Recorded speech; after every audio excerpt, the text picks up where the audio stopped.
क्या कभी एक अकेली विधानसभा सीट पूरे एक इलाके की सियासी कहानी बता सकती है? जम्मू के नगरोटा को देखें तो लगता है हाँ, बिल्कुल बता सकती है। देखिए, किसी भी चुनावी नतीजे को समझने के लिए ये जानना काफी नहीं होता कि कौन जीता और कौन हारा। हमें उससे कहीं आगे जाना पड़ता है।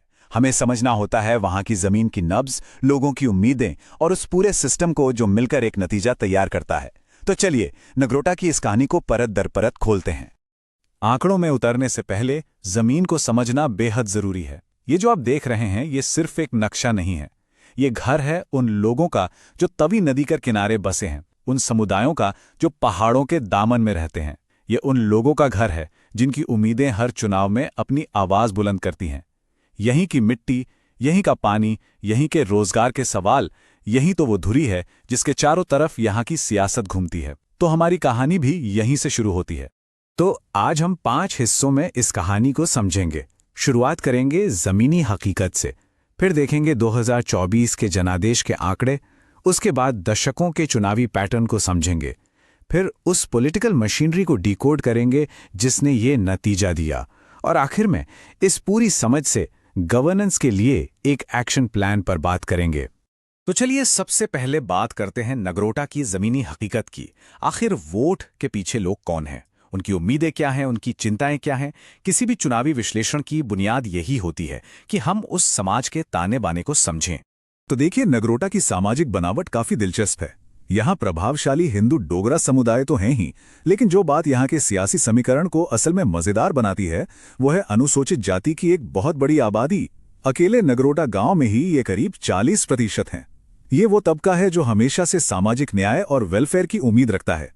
इनके साथ साथ ओबीसी समुदाय और एक बड़ी तादाद में नौजवान हैं जो अब सिर्फ पुरानी बातों पर नहीं बल्कि अच्छी पढ़ाई और रोजगार के पक्के मौकों पर वोट करना चाहते हैं। चलिए अब आते हैं 2024 के नतीजों पर। और ये सिर्फ नंबर नहीं है, ये लोगों की आवाज है। और इस बार नगरोटा के लोगों ने अपनी बात बहुत जोर से और बहुत साफ साफ कही है। आइए इन आंकड़ों की गहराई में चलते हैं। 77.7% 2024 में इतना जबरदस्त वोटर टर्नआउट रहा। ये आंकड़ा पूरे जम्मू कश्मीर के औसत से कहीं ज्यादा है। अब ये क्या दिखाता है? ये उदासीनता नहीं दिखाता, ये दिखाता है कि लोग अपने भविष्य से जुड़े फैसलों में हिस्सा लेना चाहते हैं। उन्हें लगता है कि उनके एक एक वोट से फर्क पड़ता है। ये लोकतंत्र में एक गहरे विश्वास की निशानी है। और इस जबरदस्त वोटिंग का नतीजा था ये नंबर 64.94%। ये भारतीय जनता पार्टी का वोट शेयर था। अब ये सिर्फ एक जीत नहीं थी, ये एक ऐसा जनादेश था जिसने विपक्ष के लिए मैदान में लगभग कोई जगह ही नहीं छोड़ी। तो सवाल ये नहीं है कि बीजेपी क्यों जीती, असली सवाल ये है कि जीत का पैमाना इतना बड़ा कैसे हो गया। इस चार्ट को देखिए, तस्वीर और भी साफ हो जाती है। एक तरफ बीजेपी करीब 65% वोट के साथ और दूसरी तरफ नेशनल कॉन्फ्रेंस और कांग्रेस का गठबंधन मिलकर भी 32% तक ही पहुंच पाया। विपक्ष के लिए यह सिर्फ एक हार नहीं थी, ये उनके अपने मजबूत गढ़ में एक सियासी जलजला था, एक साफ इशारा कि उनकी पकड़ अब कमजोर पड़ रही है। और जीत का अंतर 30,472 वोट। सियासत में इतना बड़ा मार्जिन रातों रात नहीं बनता, ये एक लहर होती है, और ऐसी किसी भी लहर के पीछे दशकों की मेहनत, बदलती हुई जमीनी हकीकत और सही वक्त पर सही सियासी हवा का रुख होता है। और यही बात हमें कहानी के अगले हिस्से की तरफ ले जाती है। तो सवाल ये उठता है कि 2024 का ये नतीजा क्या अचानक से हुआ, कोई एक घटना थी, या फिर ये एक लंबी कहानी का क्लाइमैक्स था जो दशकों से लिखी जा रही थी? इसका जवाब हमें नगरोटा के चुनावी इतिहास के आंकड़ों में मिलेगा। इस टेबल पर जरा नजर डालिए।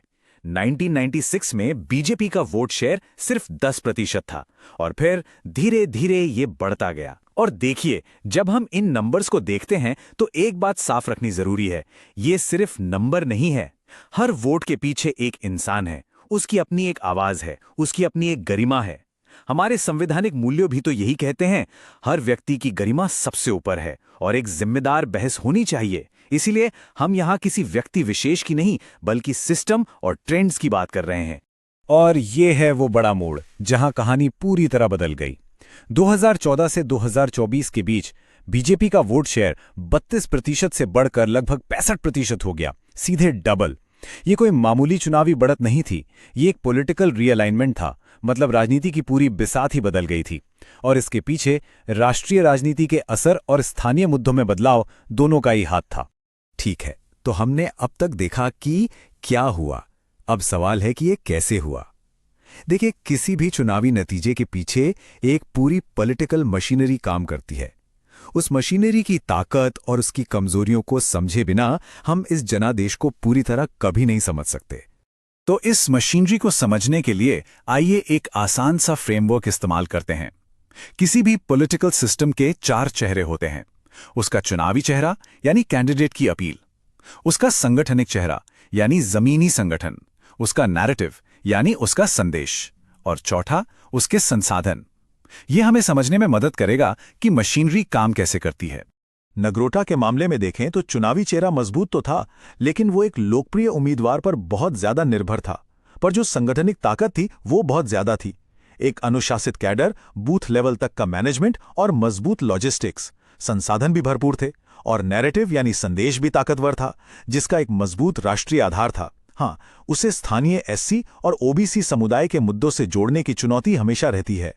तो कुल मिलाकर ये एक ऐसी ताकतवर मशीन की तस्वीर है जिसे हराना मुश्किल था, लेकिन नामुमकिन नहीं। तो अब हम सबसे अहम सवाल पर आते हैं। इस पूरे विश्लेषण का मतलब क्या है?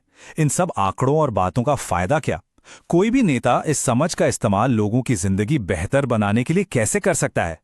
क्योंकि किसी भी विश्लेषण का आखिरी मकसद सिर्फ समझना नहीं, बल्कि भविष्य के लिए एक रास्ता तैयार करना होता है। और सबसे अच्छी बात यह है कि रास्ता कहीं बाहर नहीं खोजना है। जब आप लोगों की सुनते हैं तो वो खुद ही आपको गवर्नेंस का पूरा रोड मैप दे देते हैं। नगरोटा के वोटरों की प्राथमिकताएं एकदम साफ हैं। नौजवानों को नौकरी और अच्छा करियर चाहिए। गांव के लोगों को सड़क, पानी, बिजली जैसी बुनियादी सुविधाएं चाहिए। अनुसूचित जाति समुदाय चाहता है कि कल्याणकारी योजनाओं का फायदा सीधा उन तक पहुंचे, और मिडिल क्लास बढ़ती महंगाई से राहत चाहता है। ये सिर्फ शिकायतें नहीं है, ये गवर्नेंस का ब्लूप्रिंट है। तो इन मुद्दों पर काम कैसे किया जाए? एक 90 दिन की रणनीति हो सकती है। पहले 30 दिन सिर्फ और सिर्फ लोगों की समस्याओं को गहराई से समझने और उनका डेटा इकट्ठा करने पर लगाइए। अगले 30 दिन उन समस्याओं के सीधे समाधान के लिए छोटे छोटे कार्यक्रम चलाइए, जैसे युवाओं के लिए करियर मेले या गांव में हेल्थ कैंप। और फिर आखिरी के 30 दिन लोगों को ये बताइए कि उनकी बात सुनी गई और उस पर काम किया गया। ये सिर्फ चुनाव प्रचार नहीं है, ये एक लगातार चलने वाला संवाद है जो पक्का करता है कि सरकार लोगों की असल जरूरतों के हिसाब से चले। तो देखो, इस पूरे विश्लेषण का सार बस इतना है कि सियासत में लंबी कामयाबी भरोसे की नींव पर ही मिलती है, और ये भरोसा हर रोज लोगों के असल मुद्दों पर काम करके कमाना पड़ता है। आज के भारत में इस भरोसे का एक अहम हिस्सा है डेटा का सम्मान। भारत के डेटा प्राइवेसी कानून साफ कहते हैं कि आप किसी की भी निजी जानकारी का इस्तेमाल बिना उनकी सहमति और बताए गए मकसद के नहीं कर सकते। ये सिर्फ कानून की बात नहीं है, ये वोटर के साथ एक सम्मान का रिश्ता बनाने की बुनियाद है। तो आखिर में एक सवाल बचता है। डेटा और टेक्नोलॉजी के इस दौर में जहां हमारे पास इतनी सारी जानकारी है, क्या सबसे बड़ी चुनावी रणनीति सिर्फ एक ही है? लोगों की बात को ज्यादा ध्यान से, ज्यादा ईमानदारी से सुनना? शायद असली जीत नंबर्स में नहीं, बल्कि उस भरोसे और संवाद में छिपी है। अगर आप एक जन केंद्रित नेता बनना चाहते हो और अपने निर्वाचन क्षेत्र का उत्थान करना चाहते हैं, तो blueprintstrategies.ai से mgr@blueprintstrategies.ai पर संपर्क करें या 08042041602 पर कॉल करें। राजनीति से परे उद्देश्य।